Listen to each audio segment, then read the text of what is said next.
Nagraj series.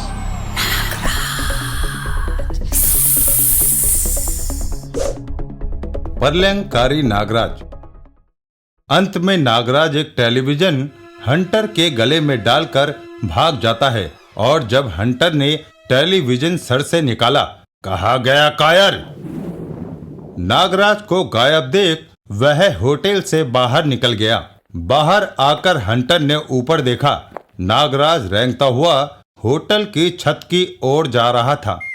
फिलहाल इससे बचने के लिए तो भागना ही पड़ेगा। कहा जाता है मच्छर, मैं भी ऊपर आता हूं। अगले ही पल हंटर होटल की लिफ्ट में सवार हो गया। हंटर जब छत पर पहुंचा, नागराज 25 मंजिले होटल की छत की रेलिंग पर चढ़ा हुआ था। ओह! हंटर को देखते ही वह वापस नीचे की ओर रेंगने लगा। हंटर भागता हुआ रेलिंग तक पहुंचा। भागता कहाँ है कायर, मैं तुझे जिंदा नहीं छोड़ूंगा। तब तक नागराज आधा रास्ता तय कर चुका था। हंटर लपक कर पानी की बड़ी टंकी के पास पहुंचा। अगले ही पल टंकी उसके हाथों में थी। इसके नीचे दबकर उसकी चटनी बन जाएगी।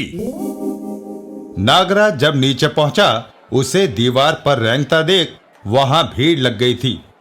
तभी भीड़ को चीरती हुई टीना उसके पास पहुंची। तुम यहां? जल्दी मेरे साथ आओ, ये बातें बाद में करेंगे। नागराज टीना के साथ कार में जा बैठा। तुम यहां कब पहुंची? आज ही। टीना ने कार आगे बढ़ा दी। कार के आगे बढ़ते ही ऊपर से फेंकी गई टंकी सड़क से टकराई। पानी के जबरदस्त धक्के ने कार को भी हिला दिया। ओह, ये क्या हुआ? लगता है ये भी हंटर की ही शरारत है। टीना ने कार वहां से निकाल दी। नागराज, ये तुम किस चक्कर में फंस गए हो? जब मैं होटल पहुंची तो तुम हंटर के सिर पर टीवी मार रहे थे। टीना, मैं यूरोप यहाँ के आतंकवादी सीमेन को खत्म करने आया हूँ। इसी सिलसिले में मैं डिसिल्वा के साथ यहाँ आया था और यह तो शुरुआत है प्रलय की। तो इतना जो कुछ तुमने किया, क्या सीमेन से मिलने के लिए किया? हाँ टीना, लेकिन तुम यहाँ कैसे पहुंची? कल मोंट कार्लो में हुए धमाके में जो मंत्री मरा है, मैं उसी की खोजबीन के लिए यहाँ पहुंची हूँ। वह धमाका बारूदी सुरंग का था जिसमें सीमेन का ही हाथ था। यानी हम दोनों एक ही डाल के पंछी हैं। अचानक टीना चौंकी। सामने से आता ट्रक तूफानी गति से कार की ही ओर बढ़ रहा था। नागराज, मुझे इसका इरादा ठीक नहीं लगता।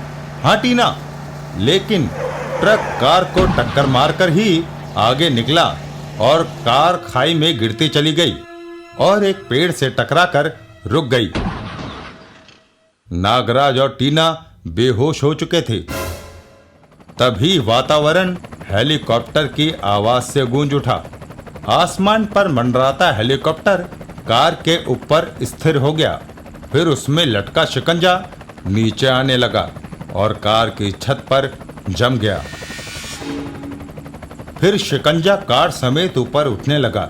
कार के जमीन से ऊपर उठते ही हेलीकॉप्टर कार को लेकर आगे बढ़ने लगा।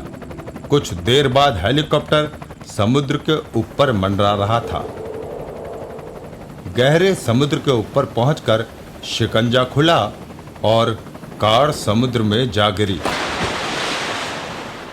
पानी से टकराते ही नागराज की चेतना जागी। ओह, खारा पानी, तो क्या हम समुद्र में हैं? वह डूबती हुई कार से बाहर निकला। ओह, मुझे जल्दी ही टीना को भी बाहर निकालना होगा। तब तक टीना को भी होश आ चुका था। ओह, ये क्या? वह भी कार से बाहर निकलने का प्रयास करने लगी। नागराज ने टीना को बाहर निकलने में मदद की। फिर दोनों तेजी से सतह की तरफ उठने लगे, लेकिन ऊपर पहुंचते पहुंचते टीना बिल्कुल बेदम हो गई थी। नागराज, बचाओ, मैं अब नहीं तैर सकती। हिम्मत रखो टीना, मैं जो तुम्हारे साथ हूं।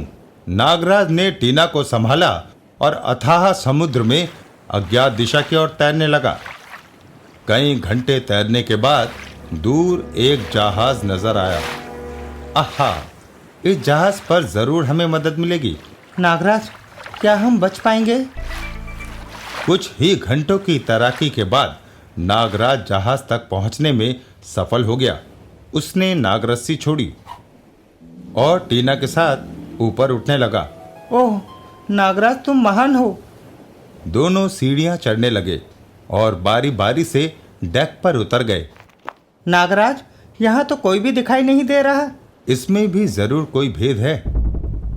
और नागराज की बात पूरी होते ही एक मजबूत जाल उनके ऊपर आकर पड़ा। ओह! अगले ही पल कई सशस्त्र गार्डों के साथ डिसिल्वा ने वहां प्रकट होकर नागराज को चमत्कृत कर दिया। कोई गलत हरकत ना करना नागराज, अब तुम सीमन की कैद में हो। मैं जानता था तुम सीमन के वफादार कुत्ते हो, लेकिन इस समय एकाएक तुम्हें जहाज पर देखकर मैं हैरान हूं। हैरान मत हो, ये सीमन का जहाज है। और यही नहीं, मॉन्ट कार्लो की हर एक चीज एक तरह से सीमन की ही है। गार्ड्स, इन्हें पिंजरे में बंद कर दो। कुछ देर बाद जहाज उन्हें लेकर पोर्ट पर पहुंचा। कुछ ही देर में वे डिसिल्वा के साथ सीमन के हेडक्वार्टर की तरफ बढ़ रहे थे।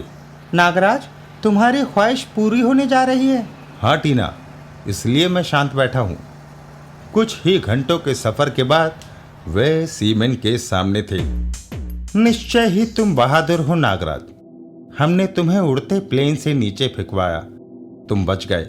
सोलो और हंटर जैसे महान योद्धाओं के चंगुल से भी बच निकले और फिर एक्सीडेंट के बाद समुद्र से भी वापस आ गए। आज हम मान गए कि वाकई विलियम शांगो बुलडॉग आदि सूरमाओं की टक्कर किसी शेर से हुई थी। शेर नहीं, नागराज हूं मैं।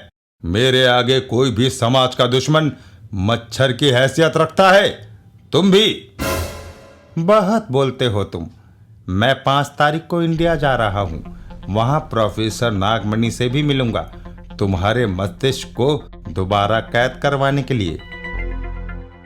तुम इंडिया किस लिए जा रहे हो? वहां के खूंखार आतंकवादी संगठन टेरर को अत्याधुनिक बारूदी सुरंग सप्लाई करने। इस सुरंग का प्रयोग वह आने वाले कुंभ के मेले पर करेगा। यह सुरंग एक निश्चित समय पर ही फटेगी, तब जबकि मेले में लाखों लोग होंगे। नहीं, तुम ऐसा नहीं करोगे। ऐसा ही होगा नागराज, और तब तक तुम मौत की कोठरी में कैद रहोगे। और हां, अगर तुमने वहां से निकलने की कोशिश की तो सीमेन मॉन्ट कार्लो के निवासियों को एक बेहतरीन तोहफा पेश करेगा, नागराज का खून। हां, तुम्हारा खून बरसेगा मॉन्ट कार्लो के ऊपर। ले जाओ इसे। सीमेन के आदेश पर उन्हें जाल से मुक्त कर दिया गया। चलो, कोई गलत हरकत ना करना, वरना लड़की को गोली मार दी जाएगी। हंटर उन्हें एक गोल इमारत के पास ले आया। नागराज, ये है मौत का किला। इसमें प्रवेश करने के बाद बिना सीमेन की आज्ञा के हवा भी वापस नहीं आ सकती। सब तेजी से इमारत में प्रवेश कर गए। आगे उन्हें कई स्टेन गन धारियों का सामना करना पड़ा। नागराज, ये सैनिक मेरे अलावा किसी को भी देखते ही गोली चला देते हैं। मोड़ मुड़ते ही सामने दीवार नजर आई। हंटर के बटन दबाते ही दीवार फर्श में समा गई। उनके आगे बढ़ते ही दीवार फिर ऊपर आ गई। क्या ये सुरंग कभी खत्म भी होगी? अचानक हंटर रुक गया। नागराज, जानते हो ये क्या है? नहीं। उसने एक गनमैन की गन ली और तालाब में डुबो दी। तेजाब के तालाब में डूबते ही गन पिघल गई। हा, देखा इसका हश्र, कैसे पिघल गई है इस तालाब में डूबकर। इससे आगे कैसे जाएंगे हम? तब हंटर ने हाथ में थमे रिमोट कंट्रोलर का एक बटन दबाया और तेजाब के उस तालाब पर शीशे का एक पुल बन गया। पुल पार करके वे दीवार के पास पहुंचकर रुक गए। हंटर ने रिमोट कंट्रोलर का बटन दबाया। दीवार एक तरफ हट गई। सामने लिफ्ट नजर आने लगी। सभी लिफ्ट में सवार हो गए और लिफ्ट उन्हें लेकर चल दी। कुछ देर बाद लिफ्ट का दरवाजा खुला। वे फिर एक सुरंग में थे। कुछ दूर चलकर उन्हें फिर रुक जाना पड़ा। ओह, ये क्या? सुरंग के फर्श, छत व दीवारों पर अनगिनत खंजर निकले हुए थे। हंटर ने वह अवरोध भी हटा दिया। वे फिर आगे बढ़े और मोड़ पर मुड़ने के बाद रुक गए। और आ गए मरने। हाँ, यहाँ से कोई वापस नहीं गया। हम सब मरेंगे। हंटर ने उन्हें कुछ पूछने से पहले ही फिर आगे बढ़ने के लिए मजबूर कर दिया। इसने फिर रिमोट का बटन दबाया है। जरूर कुछ चक्कर है। हंटर दीवार में लगे एक लीवर के पास रुका। लीवर के घूमते ही दरवाजा खुल गया। चलो अंदर। दोनों को अंदर धकेलकर हंटर ने लीवर वापस खींचकर दरवाजा बंद कर दिया। नागराज, जब तक सीमेन वापस नहीं आ जाता तुम यही रहोगे। नागराज, मैंने ये बटन दबा दिया है। इस सुरंग की छत, दीवार व फर्श में छिपी बारूद की परतें सक्रिय हो उठी हैं। सारी सुरंग बारूदी बन गई है। हा हा हा हा। अलविदा। ओह नागराज, अब हमारा क्या होगा? टीना, हमें यहाँ से बाहर निकलने का रास्ता खोजना ही पड़ेगा 5 तारीख से पहले। क्या मतलब? टीना, आज 30 तारीख है। अगर हम 5 तारीख से पहले यहाँ से ना निकले तो सीमेन वह बारूदी सुरंग लेकर हिंदुस्तान पहुंच जाएगा और उससे वहां लाखों लोगों की जान को खतरा है। मेरे होते हुए ये नहीं हो सकता। किंतु नागराज, पहले यहाँ से बाहर तो निकलो, वरना हम भूख से ही दम तोड़ देंगे। लेकिन 2 दिन तक कोई उपाय न निकला। ओह टीना, मुझे कुछ समझ नहीं आता कि मैं कैसे दरवाजा खोलूं। तो इसे तोड़ दो नागराज, तुम तो सर्वशक्तिमान हो। हाँ, तोड़ तो मैं इसे जरूर सकता हूं, लेकिन तोड़ते समय यदि कोई भी टूटा हिस्सा नीचे गिरा तो यह बारूदी सुरंग फट जाएगी। हम दोनों मारे जाएंगे। तीसरे दिन अचानक मिल गया, मिल गया। अरे क्या मिल गया? नागराज की कलाई से नागरस्सी निकली और लीवर से लिपट गई। टीना, अब हम यहाँ से बाहर निकल सकते हैं। सच? नागराज ने कलाई को झटका दिया और लीवर घूमता चला गया। साथ ही दरवाजा भी खुल गया। ओह नागराज, मुझे विश्वास नहीं हो रहा है कि हम आजाद हो गए हैं। रुको टीना, अभी नहीं। इस खूनी सुरंग को मत भूलो। एक बार फिर नागराज ने कलाइयां सीधी की और नागराज के शरीर में विद्यमान असंख्य सर्पों की नागरस्सी चल पड़ी और जाकर दरवाजे के खंबे से लिपट गई। अपनी कलाई वाला हिस्सा नागराज ने कोठरी के जंगले से बांध दिया। टीना, अब हम इस नागरस्सी पर चलकर यहां से बाहर निकलेंगे। नागराज की बात सुनकर टीना का चेहरा उतर गया। क्या हुआ टीना, तुम उदास क्यों हो गई? क्या तुम? हाँ नागराज, मैं इस रस्सी पर नहीं चल सकती। मुझे तो जमीन पर भी खड़े होने में चक्कर आ रहे हैं। आखिर वे 3 दिन से भूखे प्यासे वहां पड़े थे। लेकिन तुम मेरी फिक्र ना करो, तुम यहाँ से निकल जाओ। इस संसार को तुम्हारी जरूरत है। नहीं टीना, मैं तुम्हें छोड़कर यहां से नहीं जाऊंगा। और नागराज उछलकर नागरस्सी पर चढ़ गया। आओ टीना। नहीं नागराज, मेरे कारण क्यों मौत के मुंह में जा रहे हो? लेकिन नागराज ने टीना की एक न सुनी और उसे अपनी बाहों में समेट लिया। नागराज को अपनी शक्ति पर भरोसा है टीना। और फिर शुरू हुआ खूनी सफर।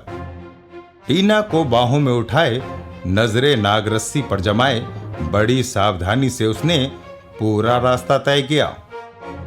नागराज व अपनी मौत की कोठरी से वापसी पर टीना बेहद आश्चर्यचकित थी। ओह नागराज, यू आर ग्रेट। मैंने तो बचने की उम्मीद ही छोड़ दी थी। जल्दी चलो टीना, अभी हमें और भी मुसीबतों का सामना करना है। तभी बैरक में बंद कैदियों ने उन्हें पुकारा। भाई, हमें भी यहाँ से निकाल लो, हम यहाँ मर जाएंगे। हाँ हाँ, हमें बचा लो भैया, तुम्हारी बड़ी कृपा होगी। नागराज उनके समीप पहुंचा।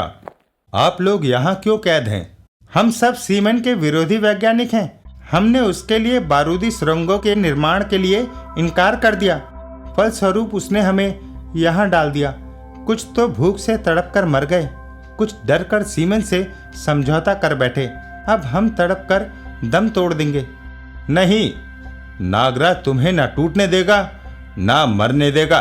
नागराज, कहीं तुम वही नागराज तो नहीं जिसने विलियम शांगो बुलडॉग इत्यादि का खात्मा किया है? नागराज ने अपनी असीमित शक्ति के प्रयोग से जंगले को उखाड़ दिया। हाँ, और अब सीमेंट की बारी है। उसी तरह नागराज ने बाकी सबको आजाद करा दिया। चलो साथियों, हमें यहां से जल्दी ही बाहर निकलना है। और वे सब आगे बढ़ गए। उनकी आजादी की पहली रुकावट बने वे अनगिनत चाकू। नागराज, हम में से किसी की भी इतनी लंबी कूद नहीं है कि हम उस पार पहुंच जाए। हाँ, हम वहां तक नहीं कूद सकते। नागराज, क्या हम कभी बाहर न जा सकेंगे? आप सभी खामोश हो जाएं, मुझे सोचने दें। और कुछ देर बाद नागराज उछल पड़ा। टीना, मैं तुम सबको उधर ले जा सकता हूं। कैसे? नागराज ने कलाई सीधी की और सैकड़ों सांप निकलकर चाकुओं की तरफ लपके। सांप चाकुओं के बीच रेंगते हुए दूसरे छोर तक पहुंच गए। फिर एक के ऊपर एक नाग चढ़ते गए और चाकुओं से भी ऊंचे हो गए। अब हम इस नाग गलीचे पर चल के उस पार पहुंचेंगे। नागराज नाग गलीचे पे चलता हुआ आराम से दूसरी तरफ पहुंच गया। अब आप सब भी एक एक करके इधर आ जाएं, किंतु सावधानी से। आपके ज्यादा हिलने से नागों को भी चोट लग सकती है। इस तरह सब बारी बारी से चलते हुए दूसरी तरफ पहुंच गए। नाग वापस नागराज की कलाइयों में समा गए। आगे उन्हें दीवार के पास रुकना पड़ा। नागराज, ये दरवाजा और लिफ्ट केवल रिमोट कंट्रोल से ही खुलते हैं। और वह है हंटर के पास। इसका मतलब हम कभी बाहर नहीं जा सकते? नहीं, हम बाहर जरूर जाएंगे। कहने के साथ ही नागराज लिफ्ट के शीशे के दरवाजे की तरफ भागा और उसे तोड़ता हुआ नीचे चला गया। अगले ही पल उसका शरीर नीचे खड़ी लिफ्ट की छत से टकराया। ओह, मैं शायद लिफ्ट की छत पर हूं। मुझे उठकर इमरजेंसी गेट ढूंढना चाहिए। काफी प्रयासों के बाद वह छत पर लगा ढक्कन खोलने में सफल हो गया। वाह, मिल गया। ऊपर टीना व अन्य नागराज के लिए चिंतित थे। ओह, पता नहीं नागराज पर क्या गुजर रही होगी। तभी टूटे हुए शीशे के सामने लिफ्ट आकर रुकी। आप सभी सावधानी से लिफ्ट में आ जाइए। फिर सबके लिफ्ट में प्रविष्ट होते ही नागराज ने लिफ्ट का बटन दबा दिया। कुछ देर नीचे जाने के बाद लिफ्ट स्थिर हो गई और वे सब बाहर आ गए। किंतु यह खुशी ज्यादा देर तक न टिकी। आगे तेजाब का तालाब जो मुंह बाएं खड़ा था। नागराज, इसे किस तरह पार करोगे? टीना, एक और भी समस्या है। आज 4 तारीख हो चुकी है। हमें हर हालत में कल तक बाहर निकलना है। अचानक एक भूख से व्याकुल वैज्ञानिक उठा और तालाब की तरफ भागा। मैं पार करूंगा इसे। मैं अभी तैर कर उस पार पहुंच जाऊंगा। उसने तालाब में छलांग लगा दी। ओह! अगले ही क्षण उसकी हड्डियों का भी पता न चला। नागराज, कुछ करो, वरना हम भी ऐसे ही मर जाएंगे। नागराज अब हर तरफ से निराश हो चुका था। अब तो गुरु गोरखनाथ जी ही रक्षा कर सकते हैं। अचानक उसकी कलाइयों से नागानाथ व नागानंद के नेतृत्व में बहुत से नाग निकले। नागानंद, नागनाथ और नागरस्सी के रूप में तालाब के उस पार उड़ चले और दूसरी तरफ किनारे पे मौजूद कुंडों से लिपट गए। अब क्या होगा? और नागरस्सी का अंतिम सिरा इस तरफ के किनारे पर लगे कुंडों से लिपट गया। तेजाब के तालाब पर नाग एक पुल बनाने लगे। कुछ ही क्षणों में पुल बनकर तैयार हो गया। वाह, नागानंद और नागनाथ ने हमारे बचाव का कितना उम्दा रास्ता निकाला है यह नागपुल बनाकर। कुछ ही पलों में वे सब तेजाब के भयानक तालाब को पार कर गए। हुर्रे! नागराज, अगर तुम ना होते तो हम कभी इस सुरंग से बाहर निकलने का सोच भी ना सकते थे। नागराज ने कलाइयां सीधी की और नाग वापस उसकी कलाई में समाने लगे। ये सब गुरु गोरखनाथ की कृपा है। कुछ ही क्षणों परांत वे दीवार के सामने खड़े थे। टीना, यह दीवार पार करना कोई मुश्किल कार्य नहीं। पहले मैं उस तरफ जाऊंगा, फिर तुम सब नागरस्सी के सहारे उधर कूद जाना। नागराज दीवार पर चढ़ा और दूसरी तरफ कूद गया। फिर नागराज ने नागरस्सी छोड़ी। नागरस्सी के सहारे दीवार पर चढ़कर वे सब दूसरी तरफ कूद गए। टीना, ध्यान से, इस मोड़ के दूसरी तरफ गनमैन है। खामोशी से चलना, कोई आवाज ना निकाले। इधर सीमन के सैनिक मुस्तैदी से पहरा दे रहे थे। कब से यहाँ यूं ही दिन रात पड़े हैं हम, किसी काम तो आते नहीं, बेकार पड़े रहते हैं। हाँ भाई, यहाँ तक तो कोई आ ही नहीं सकता। तभी उन्हें बहुत से सांपों ने घेर लिया।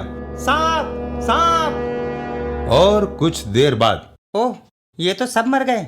इंसानियत के दुश्मन जो थे, मौत के किले से बाहर निकलकर वे एक इमारत के सामने पहुंचकर रुक गए। Ordnance factory. नागराज, ये सीमेंट का बारूदी सुरंग का कारखाना है। प्रोफेसर, फिर तो हम बिल्कुल सही जगह पहुंचे हैं। सुरंग के सैनिकों की स्टेन गनों की मदद से उन्होंने कारखाने के पहरेदारों का जमकर मुकाबला किया और कुछ ही देर बाद पहरेदारों पर काबू पाकर वे कारखाने में प्रविष्ट हो गए। प्रोफेसर, क्या ऐसा हो सकता है कि ये पूरा कारखाना 1 घंटे बाद इसी बारूद से ध्वस्त हो जाए? हाँ, हम ऐसा कर सकते हैं। सभी वैज्ञानिक तेजी से कार्य में जुट गए। तभी वहां भागते हुए कदमों की आवाज गूंजने लगी। अगले ही पल उन्हें डिसिल्वा व उसके साथियों ने घेर लिया। पकड़ लो इन सबको। किंतु इससे पहले कि कोई भी अपनी जगह से हिलता, नागसेना के जहरीले नागों ने उन्हें डसकर यमपुरी पहुंचा दिया। अपने सिपाहियों को मरते देख डिसिल्वा कांप उठा। नागराज, मुझे माफ कर दो, मुझे मत मारना, मैं तुम्हारा गुलाम हूं। नहीं, नागराज गद्दारों व मौत से डरने वाले कायरों को कभी माफ नहीं करता। कहने के साथ ही नागराज ने डिसिल्वा के चेहरे पर अपने मुंह से जहरीली फुंकार मारी और अगली ही सांस डिसिल्वा के जीवन की आखिरी सांस बन गई। तभी कारखाने में इंजन का तेज शोर गूंजने लगा और अगले ही क्षण हंटर की मोटरसाइकिल वहां आकर रुकी। वह मोटरसाइकिल से उतरकर गर्जा, नागराज, इन्हें मारकर ये ना समझना कि तुम जीत गए। मैं अकेला ही तुम सबके लिए काफी हूं। और अगले ही पल हंटर के जोरदार वार ने जहां नागराज का सिर झन्ना दिया, वहीं उसके दिमाग में एक विचार भी आया। उसने नीचे रखी वेल्डिंग मशीन को चालू किया और तार लेकर हंटर के सामने कूद पड़ा। अब आग की प्रचंड गर्मी ने हंटर के बख्तरबंद को बुरी तरह गर्म कर दिया। हंटर बुरी तरह झुलसने लगा। हंटर ने बचने के बहुत प्रयास किए, किंतु मुझे मत मारो नागराज। नहीं, तुम्हें जीने का कोई हक नहीं है हंटर। फिर वह जमीन पर गिर गया और तड़प तड़प कर मर गया। ये तो मर गया लगता है नागराज। हाँ टीना। नागराज, हमने प्रबंध कर दिया है। ठीक 1 घंटे बाद यहाँ विस्फोट होगा, जिससे ये पूरी इमारत ध्वस्त हो जाएगी। ठीक है, बाहर 2 हेलीकॉप्टर खड़े हैं। आप सब टीना के साथ एक हेलीकॉप्टर में यहाँ से निकल जाएं। मैं सीमेन को लेकर आता हूँ। नागराज ने सीमेन को हर जगह तलाशा, किंतु वह उसे कहीं ना मिला। अंत में वह सीमेन के कंट्रोल रूम में आ गया। कहाँ छुप गया कमबख्त? तभी सीमेन नागराज के पीछे प्रकट हुआ। नागराज, तुमने मुझे बहुत नुकसान पहुंचाया है, मैं तुम्हें खत्म कर दूंगा। और सीमेन ने गोलियां चला दी, किंतु नागराज मुस्कुराता हुआ उसकी ओर बढ़ता रहा। नागराज पर गोलियों का असर क्यों नहीं होता? बड़े कॉमिक्स नागराज पर गोलियों का कोई असर न होता देख सीमेन ने हथगोला निकाल लिया। कमाल है, इस पर गोलियों का कोई असर नहीं हुआ। नागराज, तुम गोलियों से तो बच गए, किंतु इस हथगोले से तुम्हें कोई नहीं बचा सकता। फिर उसने गोला नागराज पर उछाल दिया। हथगोला जमीन से टकराया, परंतु नागराज उससे पहले ही वह जगह छोड़ चुका था। नागराज का कोई बाल भी बांका नहीं कर सकता सीमेन। और इससे पहले कि सीमेन कुछ और शैतानी हरकत करता, वह नागरस्सी से जकड़ा जा चुका था। नागराज सीमेन को लेकर हेलीकॉप्टर में पहुंचा। कुछ ही क्षणों में हेलीकॉप्टर आकाश की ऊंचाइयों में उड़ रहा था। सीमेन, आज 5 तारीख है और तुम भारत नहीं बल्कि पेरिस की जेल में जा रहे हो। नागराज, सीमेन जिया है शान से और मरेगा भी शान से। वह उठा और हेलीकॉप्टर के द्वार से बाहर कूद गया, किंतु अभी वह नागरस्सी से बंधा हुआ था। फलस्वरूप वह हेलीकॉप्टर के नीचे लटका रह गया।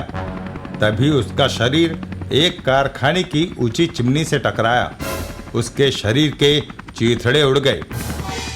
आज वाकई मोंट कार्लो पर खून की बारिश हो रही थी, लेकिन नागराज के खून की नहीं, सीमेन के खून की।